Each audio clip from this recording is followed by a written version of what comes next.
Hello दोस्तों, नमस्कार। स्वागत है आज की एक और नई और ज़बरदस्त वीडियो के साथ, जो कि होने वाली है राजस्थान बोर्ड के कक्षा 12 के जो छात्र और छात्राएं हैं, विद्यार्थी हैं, स्टूडेंट हैं, उनके लिए।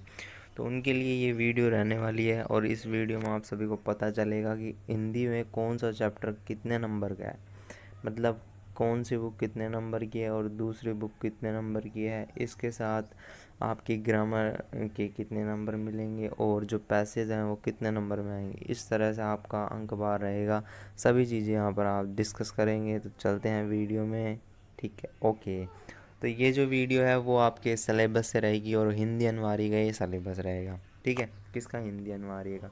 तो विषय कोड 1 है, कक्षा 12 है, 2026 तक का ये सिलेबस है। यानी इस बार का जो एग्ज़ाम देने वाले हैं उनके लिए ये स्पेशली सिलेबस रहने वाला है। सबसे पहले एक पत्र मिलेगा, प्रश्न पत्र। ये नहीं है कि हिंदी है 2 पेपर होंगे, नहीं, एक पेपर होगा एक दिन बोर्ड का। 3 घंटे 15 मिनट का आपको समय मिलेगा। ठीक है, समय दिया जाएगा 3 घंटे 15 मिनट। यानी जो 15वीं मिनट है उस पर आपका पेपर लिया जाएगा।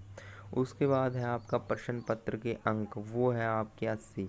तो टोटल जो आपका पेपर होगा वो 80 नंबर का होगा। ठीक है, कितने का? 80 नंबर के क्वेश्चन उसमें आएंगे। उसके बाद सत्रांक, स्कूल से आपके 20 नंबर जाएंगे।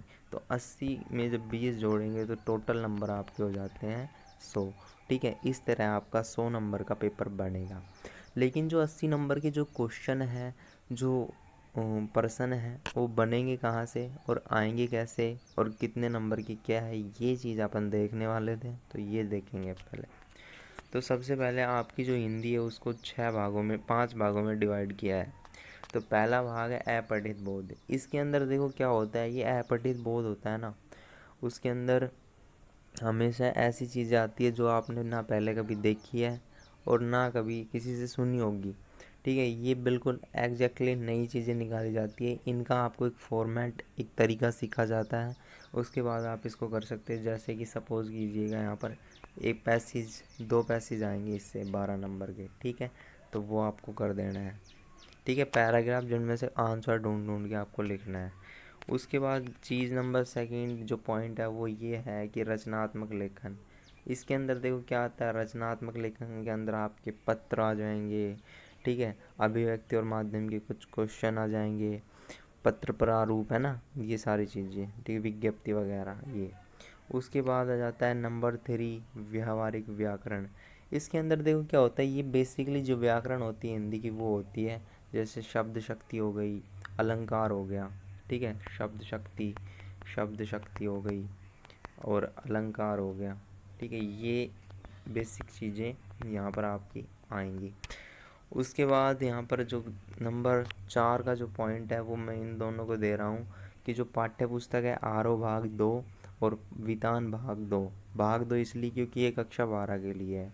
तो आरो है वो आपकी 31 नंबर की आने वाली है। कितने नंबर की? 31 नंबर की आरो जो बुक है वो उससे प्रश्न बनने वाले हैं।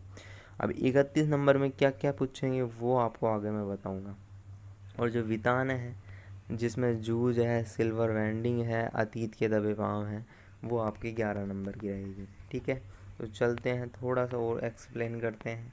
तो यहाँ पर देखो सबसे पहले अपठित था, तो 2 आएंगे आपके पैसेज, एक 6 नंबर का और दूसरा भी 6 नंबर का। एक कविता टाइप में से क्वेश्चन पूछेंगे और एक जो गद्य है, जो पैराग्राफ टाइप है, उससे क्वेश्चन पूछेंगे। उसके बाद आ जाता है रचनात्मक लेखन। इसके अंदर पहली जो इकाई है वो निबंध है। आपका निबंध एक पूछा जाएगा 2026 के बोर्ड एग्ज़ाम में, 5 नंबर का। उसके बाद पत्र प्रारूप है। पत्र के अंदर आपको निविदा भी मिल सकती है। क्या मिल सकती है? निविदा भी मिल सकती है। और साथ ही आपको निविदा भी मिल सकती है, विज्ञप्ति भी मिल सकती है, ज्ञापन भी मिल सकता है और अधिसूचना।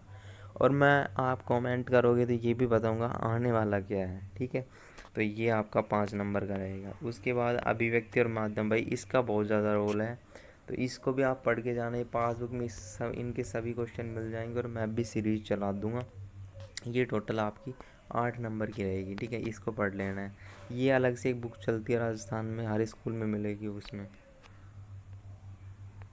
तो यहाँ पर जो व्यावहारिक व्याकरण है अपना, जो नंबर 3 का जो पोर्शन है, वो भी देखो कुछ भागों में डिवाइड हुई है। और वो किस भागों में डिवाइड है ये देखते हैं। नंबर 1, तो नंबर 1 है भाई भाषा, व्याकरण और लिपि का परिचय। ये 2 नंबर की आती है, भाषा, व्याकरण और लिपि। तो लिपि से आपसे पूछ लेते हैं, भाषा व्याकरण ये एक टॉपिक है, इसको आपको पढ़ना पड़ेगा। उसके बाद शब्द शक्ति, यहाँ पर आपकी 3-4 शब्द शक्ति होती है, 3, उनमें से आपको लक्षणा, अभिधा, इनमें से आपको बताना है कौन सी है। तो 2 क्वेश्चन यहाँ से बन जाएंगे 2 नंबर के। उसके बाद आपको अलंकार, ये जो आपके सामने है ये नया सिलेबस है, यहाँ से जो है उनको ही पढ़ना है, ये भी 2 नंबर का है। और परिभाषिक शब्दावली यानी इंग्लिश वर्ड्स आपको दे देंगे और उनकी हिंदी पूछेंगे आपको हिंदी के पेपर में, तो 2 नंबर का ये हो जाएगा। तो इस तरह से था अपना ग्रामर का पोर्शन हिंदी में। अब देख लेते हैं बुक से क्या है। तो बुक है ना, पाठ्य पुस्तक जो आरओ है वो 31 नंबर की होगी। कितने? 31 नंबर की। सबसे पहले तो एक सप्रसंग व्याख्या विकल्प सही, ठीक है, 2 मतलब अथवा में रहेगा एक, तो एक सप्रसंग व्याख्या मिलेगी जो कि होगी 4 अंक की। कितने अंक की होगी? 4 अंक की होगी सप्रसंग व्याख्या। यानी प्रसंग लिखना है आपको, किस बुक से लिया है, राइटर कौन है, किसने लिखी थी इस कविता को। जैसे हरिवंश राय बच्चन की है तो उसका नाम लिखना है, उसके बारे में थोड़ा सा लिखना है और कितने नंबर पार्ट पर ली गई है, तो ये सब। और एक पद भाग की और एक गद्य भाग की, दोनों होगी 4-4 नंबर की। तीसरा जो पॉइंट है वो है किसी भी एक कवि या लेखक का परिचय लिखना है। तो एक कवि ऊपर मिलेगा अथवा में मिलेगा एक लेखक, तो दोनों में से आप किसी का भी परिचय दे सकते हो। 3 नंबर आपके यहाँ से बन जाते हैं। उसके बाद आ जाता है चौथा पॉइंट कि गद्य भाग में 3 बहुवचनात्मक और 2 अति लघुत्तरात्मक प्रश्न। ये आपके प्रश्न बन जाते हैं, 10 नंबर के आपके प्रश्न पूछे जाएंगे। कैसे? 3 तो देखो भाई MCQ आएंगे, क्या आएंगे? 3 तो आएंगे, 3 तो यहाँ से आएंगे MCQ, 3 तो क्या आएंगे? MCQ, ठीक है। और भाई 2 आएंगे, कैसे आएंगे? 1 लाइनर। और भाई इसके बाद एक लघुत्तरात्मक यानी 3 नंबर का, और ये प्रश्न आपके 10 नंबर के रहेंगे। और पद भाग से भी ठीक इसी प्रकार है, 10 नंबर का। और उसके बाद आ जाता है वितान। देखो वितान में क्या है ये देख लेते हैं। तो वितान में एक तो भाई बड़ा प्रश्न पूछा जाएगा 3 नंबर का, बहुत बड़ा। दूसरा है 2 लघुत्तरात्मक, 2 नंबर के पूछे जाएंगे, टोटल 4 नंबर। और तीसरा है 2 बहुचयनात्मक प्रश्न, 2 अति लघुत्तरात्मक प्रश्न, ये हो जाएंगे 4 नंबर के। तो इस तरह कक्षा 12 का जो हिंदी अनिवार्य 2026 का अंक बार बांटा रखा है हिंदी अनिवार्य का, कि इस तरह का आपका पेपर बनने वाला है या फिर इस तरह के क्वेश्चन पूछे जाएंगे या फिर आएंगे। तो वीडियो अच्छी लगी होगी तो वीडियो को लाइक शेयर सब्सक्राइब ज़रूर कीजिएगा। नेक्स्ट वीडियो किस टॉपिक पर चाहिए ज़रूर बताइएगा, किसका सिलेबस चाहिए। ऑल PDF है अपने पास, टेलीग्राम चैनल पर डाल देंगे। थैंक यू सो मच, मिलते हैं फिर कभी, तब तक के लिए मुझे दीजिएगा इजाज़त। जय हिंद, जय भारत।